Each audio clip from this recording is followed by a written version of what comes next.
मोहन यादव सरकार लगातार नवाचार कर रही है। सरकार का क्या नवाचार है वो आपको बताते हैं कि राजधानी भोपाल के अलावा प्रदेश के अन्य शहरों में अब कैबिनेट की बैठक आयोजित की जाएगी। यानी कल जबलपुर में मुख्यमंत्री डॉक्टर मोहन यादव सरकार की कैबिनेट बैठक होने जा रही है। बैठक सुबह 10 बजे राज्य बिजली बोर्ड के मुख्यालय शक्ति भवन में होगी। प्रशासनिक स्तर में बैठक की तैयारियां शुरू हो चुकी हैं और इस बैठक में महाकौशल के विकास कार्यों को लेकर रोड मैप तैयार किया जा सकता है। इसके साथ मुख्यमंत्री 3 जनवरी को जबलपुर में जनसभा को संबोधित करेंगे। करोड़ों के विकास कार्यों का भूमि पूजन और लोकार्पण होगा। कैबिनेट बैठक के अलावा मुख्यमंत्री कल ही जबलपुर संभाग की समीक्षा बैठक भी करेंगे। इसके पहले साल 2019 का वो वक्त याद कीजिए जब कमलनाथ ने भी जबलपुर में कैबिनेट की बैठक की थी और अब मुख्यमंत्री डॉक्टर मोहन यादव की अध्यक्षता में कैबिनेट की बैठक होने जा रही है। इसका मकसद जनता में गुड गवर्नेंस का मैसेज एक तरह से देना है।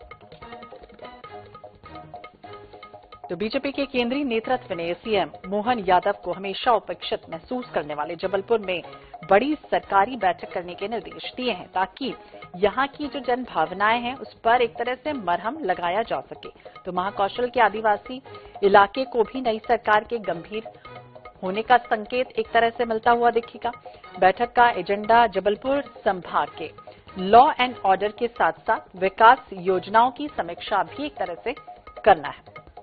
वरिष्ठ पत्रकार रमेश शर्मा जी हमारे साथ जुड़ गए हैं। रमेश जी, बहुत बहुत स्वागत है आपका NH 24/7 पर। मैं हूं आपके साथ श्वेता। और सबसे पहले सवाल यही कि लगातार नवाचार दिख रहा है और जैसे ही पद उन्होंने लिया, सीएम की कुर्सी पर बैठे, उसके बाद हमने देखा कि एक से एक ताबड़तोड़ एक्शन, एजेंडे और कई महत्वपूर्ण बैठकें चल रही हैं और अब साफ तौर पर ये मैसेज देने की कोशिश है नवाचार के माध्यम से। जिस तरह से महाकौशल क्षेत्र उपेक्षित कई बार लगा था कि महसूस हो रहा है, अच्छा संदेश देने की कोशिश, क्या कहेंगे?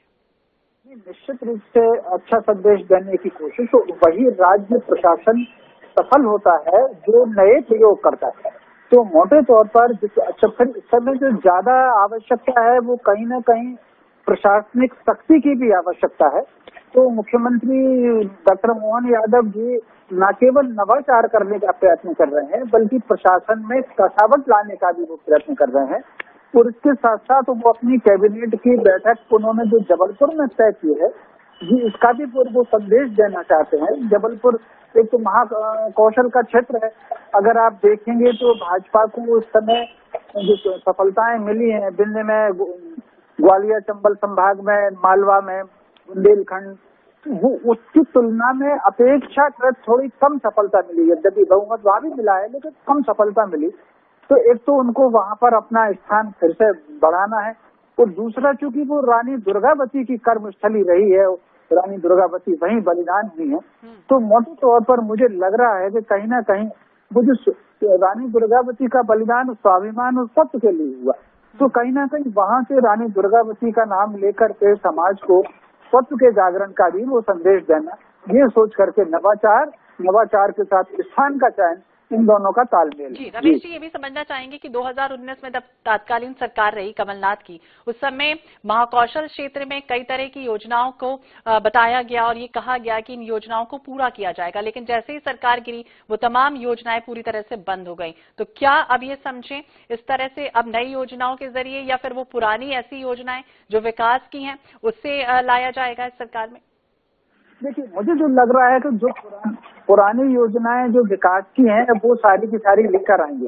आप अगर देखेंगे कि योजनाएं, सरकारें तो राजनीतिक दल की सरकारें तो बदल जाती हैं लेकिन योजनाएं नहीं बदलती, उनके नाम भर बदल जाते हैं या उनके क्रियान्वयन का थोड़ा बहुत तरीका बदल जाता है। बाकी योजनाएं जो होती हैं वो कभी नहीं बदलती, वो लगातार चलती रहती हैं।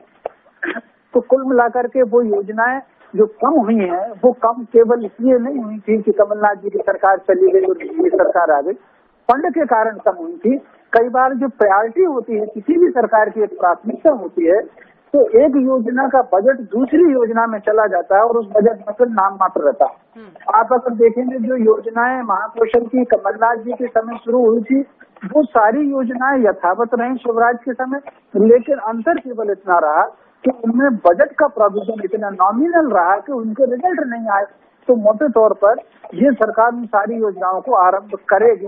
अब बजट कहाँ से लाती है ये आने वाले समय में पता लगेगा। बिल्कुल रमेश जी, एक और अंत में चलते चलते सवाल आपसे कि ये जरूर बताइए कि 2024 एजेंडा ध्यान में रखा जा रहा है, क्योंकि तमाम वो योजनाएं चाहे हम एसीएस को देखें या फिर आईपीएस अधिकारियों को संभागवार जिम्मेदारियां दी जा रही हैं लगातार, हर एक व्यक्ति तक ये कहा जा रहा है कि वो तमाम योजनाएं जो केंद्र की चल रही हैं उन्हें पहुंचाया जाए। तो गंभीरता एक तरह से दिख रही है, 2024 का एजेंडा एक तरफ से सामने दिख रहा है।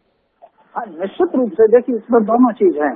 कोई भी मुख्यमंत्री बनता है या नई सरकार नया मंत्रिमंडल आता है तो अधिकारी इधर से उधर होते हैं। हर मुख्यमंत्री अपनी विश्वस्त या जिनको ठीक क्षमता है उस आधार पर वो नियुक्तियां करता है। ये हर सरकार में होता है, जब भी मुख्यमंत्री बदलता है तब होता है। और इसके साथ साथ 2024 का भी एजेंडा है, क्योंकि 2024 का चुनाव बहुत साधारण नहीं होगा।